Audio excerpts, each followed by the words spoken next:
Bismillahirrahmanirrahim. Assalamualaikum warahmatullahi wabarakatuh. Syukur kita panjatkan kehadrat Allah Subhanahu wa taala. Selawat serta salam ke atas junjungan besar kita Nabi Muhammad sallallahu alaihi wasallam, kaum kerabat dan pengikut baginda yang jujur lagi setia hingga ke akhir zaman. Dengan kita diberikan pernafasan, kita bertemu lagi di suasana sambutan Maulud Nabi Muhammad sallallahu alaihi wasallam bagi tahun 1433 Hijriah. Dari tahun ke tahun memang dapat kita rasakan dan kita memperingati peristiwa yang telah pun dilalui oleh Rasulullah sendiri dan juga bagaimana sifat-sifat Rasulullah yang perlu kita teladani. Nabi Muhammad sallallahu alaihi wasallam adalah pesuruh Allah yang terakhir. Baginda adalah pembawa rahmat untuk seluruh alam dan juga merupakan Rasulullah bagi seluruh umat Islam di seluruh dunia. Kita renungkan bersama dipetik daripada firman Allah Subhanahu wa taala dari surah Al-Anbiya ayat 107 yang maksudnya dan tidak kami yakni Allah utuskan pada kamu wahai Muhammad melainkan untuk menjadikan rahmat bagi sekalian alam. Baiklah Auda, dalam kita memperingati peristiwa dan juga sifat-sifat Rasulullah sallallahu alaihi wasallam di suasana sambutan Maulud Nabi Muhammad sallallahu alaihi wasallam bagi tahun ini, kita sama-sama pendapat daripada penuntut-penuntut Institut Tahfiz Al-Quran Sultan Haji Hassanal Bolkiah mengenai Rasulullah. Sambutan Maulid Rasul sallallahu alaihi wasallam diadakan kerana untuk memperingati jasa dan pengorbanan baginda dalam menyebarkan agama Islam. Pada zaman Rasulullah sallallahu alaihi wasallam, sambutan Maulid Rasul ditiadakan sehingga para ulama di zaman Fatimiyah mencadangkan untuk mengadakan sambutan Maulid Rasul supaya kita dapat menghayati dan mengamalkan ajaran dan syariat yang telah dibawa oleh Rasulullah sallallahu alaihi wasallam. Dan tujuan kita berarak adalah supaya kita dapat merasai betapa susahnya dan jauhnya perjalanan baginda dalam menyebarkan agama Islam yang mulia ini. Seperti yang kita ketahui, penyebaran Rasulullah menyebarkan agama Islam ini bukannya mudah. Baginda dicaci, dimaki, baginda dituduh sebagai ahli sihir, baginda dilemparkan najis kepada baginda. Lepas tu, diorang punya kaum kerabat pun kena ancam, kena pulaukan supaya baginda berhenti berdakwah. Baginda kena caci itu, macam baginda pun tidak peduli. Baginda terus berjuang menyebarkan agama Islam. Antara contoh siksaan itu, ada seorang lelaki telah diupah oleh Abu Jahal untuk melemparkan isi perut unta ke atas belakang baginda ketika baginda sujud di Masjidil Haram sehingga baginda tidak dapat bangun. Masa tu, nada orang beranikan menolong baginda sebabnya diorang takut akan ancaman bunuh daripada kaum Quraisy. Hanya putri baginda Fatimah radhiyallahu anha yang berani menolong baginda mengangkat dan membuang isi perut unta tersebut. Itulah antara contoh cabaran yang baginda terpaksa tempuhi dalam menyebarkan agama Islam.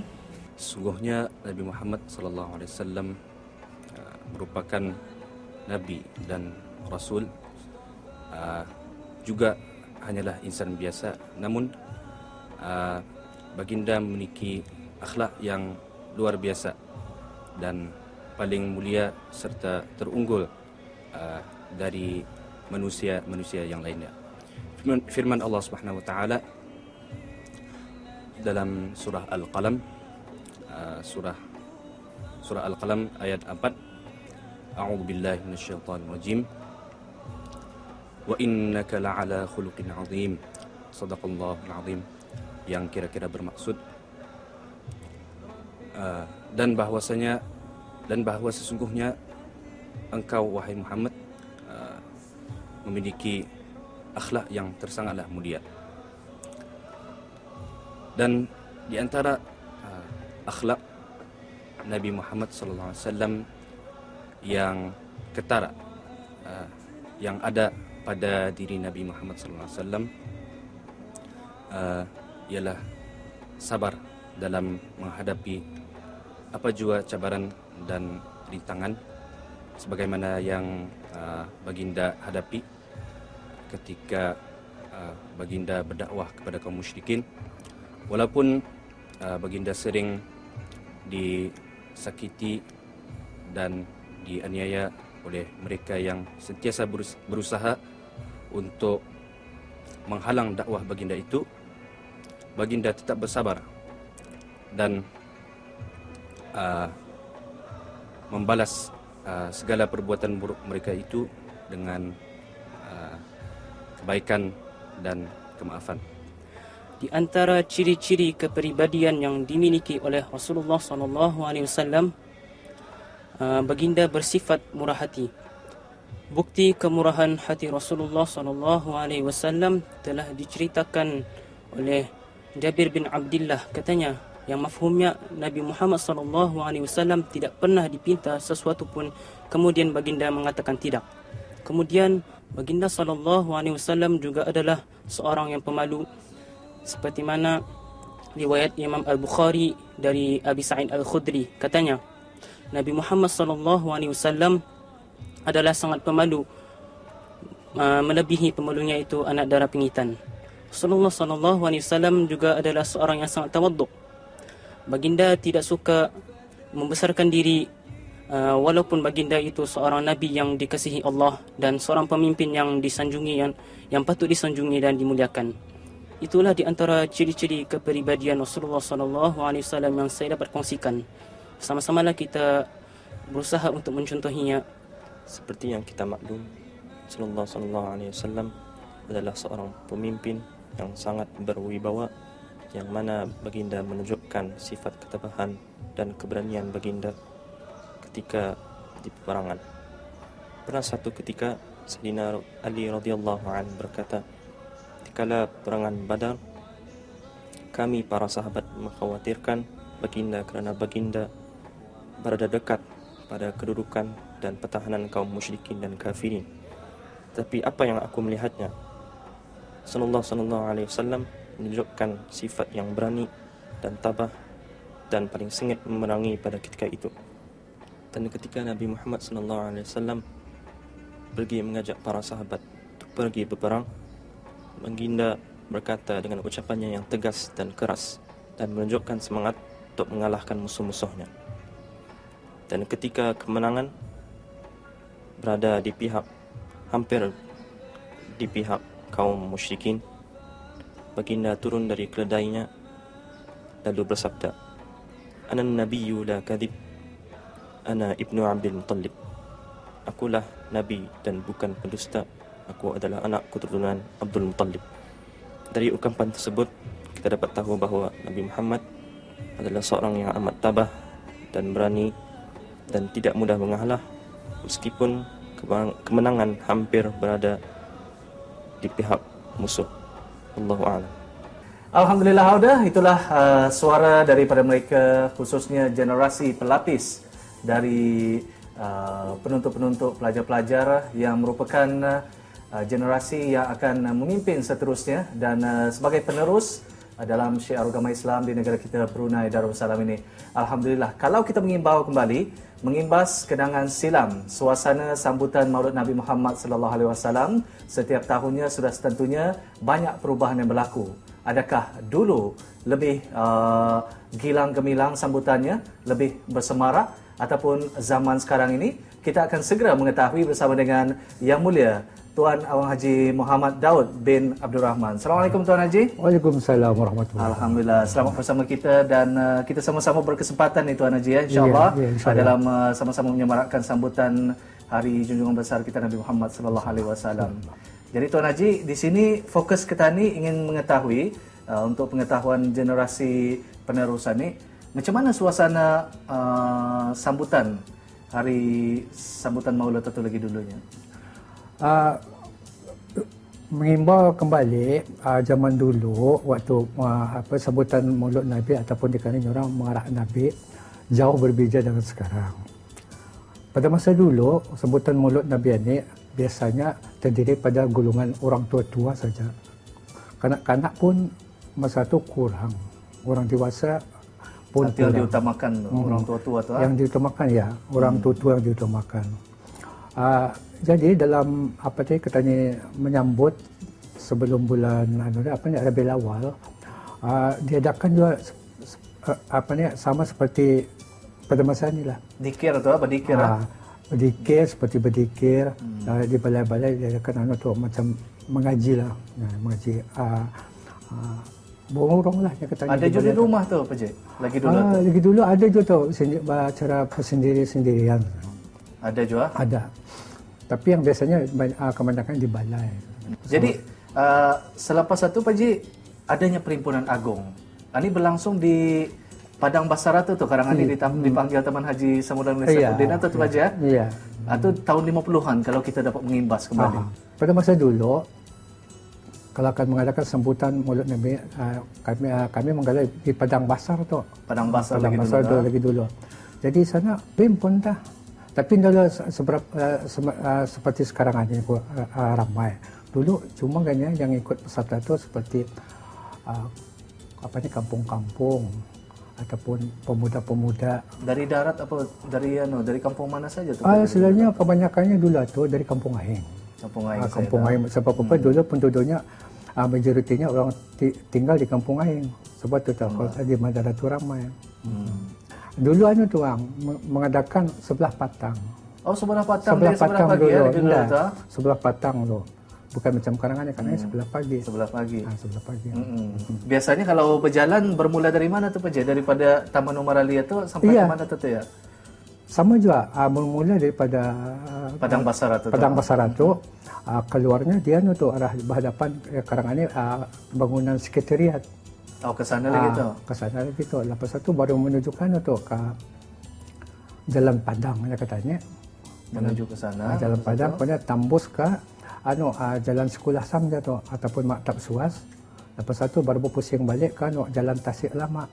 Oh, mengelilingi di sana tu juga sama je macam Karangan. Sama je macam Karangan. Tapi Karangan lagi jauh sedikit perjalanannya. Lepas itu baru menuju ke bandar seperti melalui Jalan Kianggih, Jalan Mikatar, masuk lagi jalan Jalan Sultan. Baru balik semula ke Padang Basar. Mengikut dulu ingatan, masa itu sebelum kan Baharakannya, pemuda-pemuda ataupun ketua kampung berunding dulu tu katanya. Sebab masa zaman dulu kan sambutan Maulid ni diadakan perduan betul. Bermesyuarat dulu ni. Bermesyuarat dulu tu sebelum kan diadakan tu ada parakan tu. Mesyuarat dulu yang dicadangkan macam mana pakaian, bentuk pakaian. Cukup komplit lah katanya. Warnanya, sidangnya. Ini berselindang bahan apa ni? Apa namanya kata lupa ko tu. Macam mana ya? Bisa pakaian lagi dulu ni bang. Jadi Pak Cik, dengan jumlah pesertanya biasanya berapa orang ni? Dulu kurang lah. Lebih kurang dalam 20 lebih ataupun pembelasan. Dulu belum ramai lagi katanya. Jadi kita lagi dulu tu mewakili kampung ke ataupun mana? Dulu mewakili kampung. Kampung tu. Kampung tu. Jadi saudara-saudara je saja kali tu. Macam itulah. Dong bapa, saudara-saudara, adik-beradik. Kampung kami dulu masa tu kalau ikut parakan Maulid Nabi ni jarangkan jatuh. Melainkan ada nombor dapat 1. Nombor saja ni. Nombor 1, nombor 2. Alhamdulillah. Kampung mana tu Pak Cik? Tamoy. Tamoy ya. Alhamdulillah. Jadi peserta-pesertanya ni kalau dilihat Pak Cik ya, orang-orang yang dewasa, orang-orang yang sudah veteran ni, ada warga emas. Jadi apabila membuat perarakan seperti ini, apa yang jenis-jenis selawat adakah diadakan serentak sepanjang perjalanan atau macam mana? Kami dulu daripada saya keluar dari Padang atau Padang Basar, terus sana tu berselawat tu. Selawat kepada Nabi. Terus sampai datang semula ke Padang Basar tu. Ataupun dinilai sudah tu. Dinilai tu. Dari awal dari pakaiannya, dari selawatnya macam langkahnya macam askar berjalan. Macam askar tu. Terus pulang kalau dilihat gambar ini macam maskar saja ni. Macam maskar tu. Ya, latihan tu berbulan-bulan berlatih tu. Berlatih yang katanya swing tu. Macam spanduk ni Pak Cik dari mana ni membuat sendiri ke saya? Spanduk tu dulu belum ada macam Karangan itu Dulu membuat sendiri tu.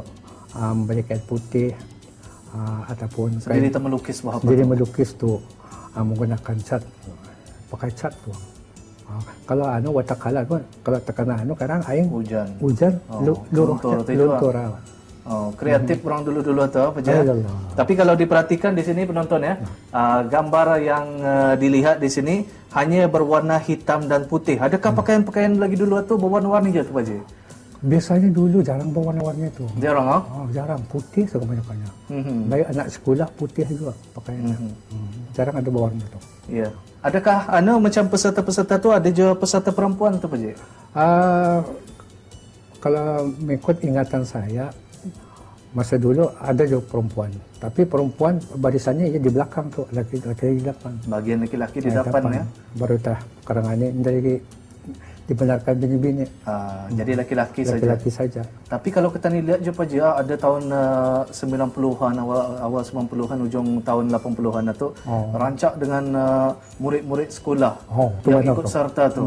Ada peraduan je tu, ataupun boleh dikatakan semarak lagi bah. Pendapat kita tu Pak Ji, kalau melihat perubahan peralihan zaman tu, macam mana pendapat kita sendiri? Kalau akan dikandang perubahan itu banyak. Dulu tu lagi pun teratur, jalan itu kemas. Sekarang ini maaf juga, jalan itu berabut-rabut usulnya bah, usulnya saja berabut-rabut, masing-masing kan gagas satu. Dulu tidak, jalan itu pun serentak. Lagi dulu tu Pak Ji, macam kalau dilihat ni arah gambaran ni, macam ada orang berdudukan di siring apa itu ni. Orang melihat kah orang Brunei sendiri kah apa tu Pak Ji? Yang saya ingat saya, orang yang menuntun itu kebanyakan orang Ketani itu, orang Brunei. Orang tinggal di kampung Aing, naik ke darat, ya tidak orang sini-sini itu kita melihat. Atau dinanti-nantikan perhimpunan pasar-pasaran macam itu. Lurus. Melihat orang berbaris satu macam mana soalnya lagu dibawakannya tu. Kalau selalunya orang membawakan lagu itu nilai itu berselawat gitu, berselawat kepada Nabi. Sepanjang-panjang itu tu. Ya, alhamdulillah ni ya penonton ya, terutama sekali generasi belia yang akan jadi pewaris di negara kita Brunei Darussalam ini. Itulah cerita di sebalik sambutan Maulid Nabi Muhammad sallallahu alaihi wasallam yang diadakan di tahun 50-an. Pastinya ada pesanan Pak Haji sendiri untuk pelajar-pelajar dan juga generasi pelapis di negara kita Brunei Darussalam ini. Silakan. Jadi sepanjang pengalaman dulu waktu parakan sambutan Maulid Rasulullah ini memanglah jauh berbeza dengan sekarang.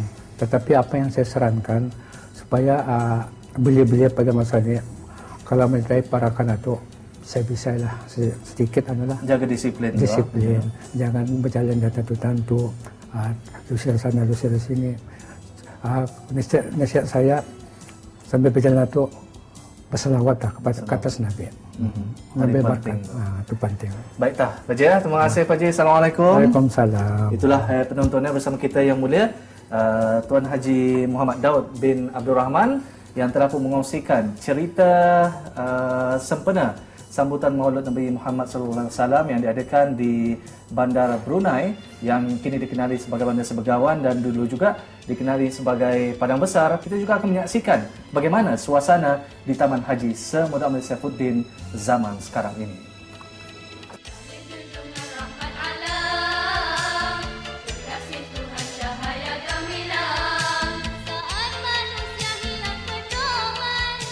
Alhamdulillah, auda penonton Taman Haji Semuda Omar Saifuddin Bandar Sebegawan ini telah pun menjadi saksi dengan peristiwa-peristiwa dan juga hari-hari bersejarah di negara kita Brunei Darussalam seperti Perhimpunan Agung sempena dengan Maulid Nabi Muhammad SAW setiap tahunnya. Sejarah telah pun dapat kita rasakan dari yang dulu mereka masih kecil menjadi dewasa dan kini menjadi warga emas. Begitulah juga mereka yang remaja kini sudah pun beranak pinak dapat merasakan suasana sambutan Maulid Nabi Muhammad SAW di tahun ke tahun. Alhamdulillah, kita amat bersyukur kepada Allah Subhanahu Wa Taala dengan limpah dan rahmatnya juga kurniaan kepada kita. Rasul junjungan memang memberikan teladan dengan sifat-sifat baginda dan juga perjuangan baginda sangat memberikan semangat kepada umat Islam di seluruh dunia. Dan insya-Allah lain kesempatan kita berjumpa lagi. Sampai di sini kita bersama. Kita akhiri dengan wabillahi taufiq wal hidayah. Assalamualaikum warahmatullahi wabarakatuh. Kita akan berjumpa lagi di lain kesempatan.